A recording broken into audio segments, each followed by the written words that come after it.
दे गिरामी सरकार ताजुशरिया दावत में तशरीफ लेकर के गए।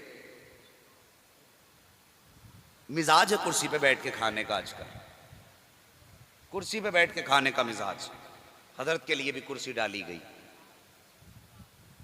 तो सरकार ताजुशरिया ने कुर्सी पर भी सुन्नत के मुताबिक बैठ करके खाया। ऐसे इश्क था उनके दिल में मेरे नबी का। आज कुर्सी छोड़िए साहिब, अब तो खड़े होकर के लोग खाने खाने लगे। शादी ब्याह में डिमांड करते हैं स्टैंडिंग में देना खाना, खड़े होकर के खाएंगे। पहले कुछ खैरियत थी, टेबल पे रख के खाते थे, अब खड़े होकर खा रहे हैं। और मिजाज देखिए खाने में, इतनी बेहुरमती रिस्क की होती है। जो बोटी समझ में आई, पहले तो डोंगा लौट लिया पूरा, उसके बाद जो समझ में आई वो खाई, बाकी फेंक दी। सोचो यार, तुम्हें क्या मुश्किल लगता है, फेंकना कितना आसान है। कभी उस बाप से पूछो जिसने बेटी के जहेज के साथ खाने का इंतजाम किया है, कितनी मुश्किल से खाने का इंतजाम करता है एक बाप। हमने किसी बोटी को फेंकने से पहले यह सोचा कि काश अगर हमने इसे अपनी थाली में लेकर के फेंका ना होता तो ये किसी बराती या किसी मेहमान की प्लेट में आ जाती तो बेटी के बाप की इज्जत बच जाती। ये ख्याल आया हमें? हम कभी सोचते थे कि नहीं किसी की इज्जत उछालने में कितनी देर लगती है? मिनटों में इज्जतें उछाल देते हैं हम, किसी की आबरू की परवाह नहीं हमको। और यहां तक मिजाज बिगड़े, दावत एक की है तो तीन तीन जा रहे हैं खाने। बात सिर्फ खाने की नहीं, बात किसी की इज्जत की है, बात किसी की मान और मर्यादा की है। ये सब जानते हैं। अगर किसी ने 999 बारातियों को खिला दिया और एक बाराती का अगर पेट ना भर सका तो 999 को खिलाना बेकार हो जाता है, सब पे पानी फिर जाता है। लोग कहते हैं ये उसकी औकात, बारात मंगा ली उसने और खाना खिलाने की हैसियत नहीं रखता। इस तरह के ताने दे के लोग मार दिया करते हैं। साहिब कभी किसी के दरवाजे पे खाने जाओ तो अगर अकेले की दावत है तो अकेले जाया करो, साथ में दूसरे को लेके ना जाया करो। कहीं तेरे एक के बढ़ जाने से किसी की इज्जत चली गई तो तू किस मुंह से मुस्तफ़ा का सामना करेगा? कभी सोच भी लिया करो इन बातों के बारे में। अल्लाह अकबर, अगर कोई बेटी की रुखसती में लगा है, अगर तेरी दावत की है, अल्लाह तौफीक दे तो 2 रोटी घर खा के चला जा, जाकर के उसका दिल रखने के लिए उसके दस्तरखान पे खा ले। और यार कितनी मुश्किल से बाप जहेज का इंतजाम करता है, कितनी मुश्किल से बाप खाने का इंतजाम करता है। हम 3-3 लोगों को लेकर के चले जाते हैं और तुमने फिर अच्छे इंतजाम के बाद कभी बाप का चेहरा देखा? जब बारात खाना खाती है, मेहमान खाना खाते हैं, इंतजाम सारा इसका है, दिया हुआ सब कुछ इसका है, ये डेकोरेशन सब बाप का है, लेकिन फिर भी गर्दन झुका के बैठा रहता है, फिर भी गर्दन झुका के घूमता है। मेहमानों से कहता कोई कमी रह जाए तो माफ कर देना, बारात से कहता है कोई खता हो जाए तो माफ कर देना। एक दूसरे के आगे हाथ जोड़ते घूम रहे हैं कि कोई खता हो जाए तो माफ कर देना। एक हम हैं कि किसी को सुनने को तैयार नहीं है, हम तो अपने खाने में लगे रहते हैं। एक की दावत थी तो 2-2 चले गए। और यार अगर बेटी की सुन लिया करो कि बेटी का निकाह है, आधा खाना घर खा के चले जाया करो, आधा जाकर के उसके दस्तरखान पे खा लिया करो। और यार सिर्फ खा के अगर पीछा छोड़ दो तब भी बड़ी बात है। खाने के बाद मुंह में तीली डालते हैं, डालने के बाद कोई कहता नमक ज्यादा है, कोई कहता मिर्च कम थी, कोई कहता खाना कच्चा रह गया। और तुझे मुंह चलाने में कितनी देर लगी, तूने उसके खाने में ऐब निकाल दिया। उस बाप से पूछ कितनी मुसीबत से खाने का इंतजाम किया है। और यार बोरियां उठा करके खाने का इंतजाम किया इसने, नाइट ड्यूटी करके बेटी की रुखसती का इंतजाम इसने किया है। लोगों के थक के खाने के बाद इसने बेटी की शादी का इंतजाम किया। तू कितनी आसानी से कह के चल दिया कि खाने में नमक तेज था, खाने में मिर्च तेज थी। और जालिम तेरा तो पेट भर ही गया था। अगर तू बुराई ना करता तो तेरी भूख थोड़ी बढ़ जाती, तेरा पेट खाली नहीं हो जाता।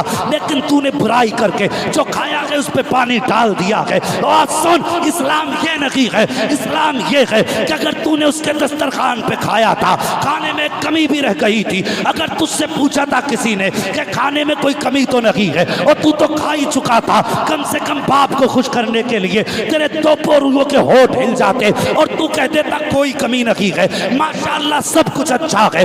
इतना कहना तेरा काम होता। इधर बेटी का बाप मुस्कुरा देता, उधर मदीने वाला मुस्तफा गुंबदे खतरा में मुस्कुराने लगा। बेशक सुभान अल्लाह, जिंदाबाद, वाह वाह सुभान अल्लाह।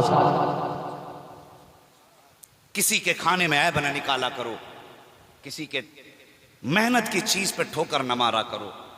अल्लाह तौफीक दे तो किसी की इज्जत घटाने में ना लगाइए वक्त को, बल्कि इज्जत बढ़ाने में वक्त लगाइए। सुभान अल्लाह, सुभान अल्लाह। आप दूसरों को इज्जत दो, अल्लाह आपको इज्जत अता फरमाए। बेशक सुभान अल्लाह। आज बंदा ये सोचता मुझे सब सलाम करे और मैं किसी को ना करूं, ये सोच गलत है शागिब। तुम इज्जत करोगे, अल्लाह तुम्हें इज्जत अता फरमाएगा। लक़द कान लकुम फ़ी रसूलिल्लाहि उस्वतुन हसना। मेरे महबूब की ज़िंदगी तुम्हारे लिए बेहतरीन नमूना है। महबूब की ज़िंदगी नमूना है, मुस्तफ़ा की ज़िंदगी को अपनाओ, उनसे प्यार करो और अमल भी यही बना लो और ज़ुबान के जुमले भी यही हों कि जान है इश्क़ मुस्तफ़ा, रोज़ फज़ू करे खुदा, जिसको हो दर्द का मज़ा, नाज़े दवा उठाए क्यों। और जब इश्क़ में मज़ा आता है ना, आला हज़रत तभी तो कहते हैं इश्क़ तेरे सदक़े जलने से छुटे सस्ते, जो आग बुझा देगी वो आग लगाई है। अल्लाह अकबर। फरमाते हैं ऐ दिल ये सुलगना क्या, जलना है तो जल भी उठ, दम घुटने लगा जालिम क्या धूनी रमाई है। अपने नबी से प्यार करो, अपने नबी से इश्क करो। अगर उनसे वफा नहीं तो फिर कुछ भी नहीं है, अगर उनसे प्यार नहीं तो फिर कुछ भी नहीं है। मुस्तफ़ा का प्यार ही असल ईमान है, उनका इश्क ही असल ईमान है। अल्लाह अकबर। मेरे मुर्शिद ने सारी ज़िंदगी मुस्तफ़ा जान रहमत की अज़मतों के नाम कर दी। आज पूरी दुनिया अख्तर रज़ा ख़ान को ताजुश्शरिया के नाम से याद कर रही है। पूरी दुनिया के अंदर आपके चर्चे हैं और खुदा की कसम ये उनके इश्क पर अपनी जान लड़ाने का नतीजा है। और खुदा की कसम पूरा घराना का घराना ही शान वाला है। किसी की 7 पुश्तों में एक वली पैदा हो जाए तो वो 7 पुश्तों तक धौंस देता है। हमारे दादा वली थे और खुद बैंड काट रहा, उसके बेटे कहते हमारे परदादा वली थे, दूसरे की जमीनें हड़प कर डाली। 7 पुश्तों तक फख्र करते लोग। और क्या कहोगे उस घराने के बारे में जो खुद भी वली, जिनका बाप भी वली, वाह वाह वाह, जिनका दादा भी वली, वाह वाह, जिनका नाना भी वली, पर नाना भी वली, और माँ वो है जो बिस्मिल्लाह पढ़ के आटे को हाथ लगाते तो फिर बरकतें खत्म नहीं होती है।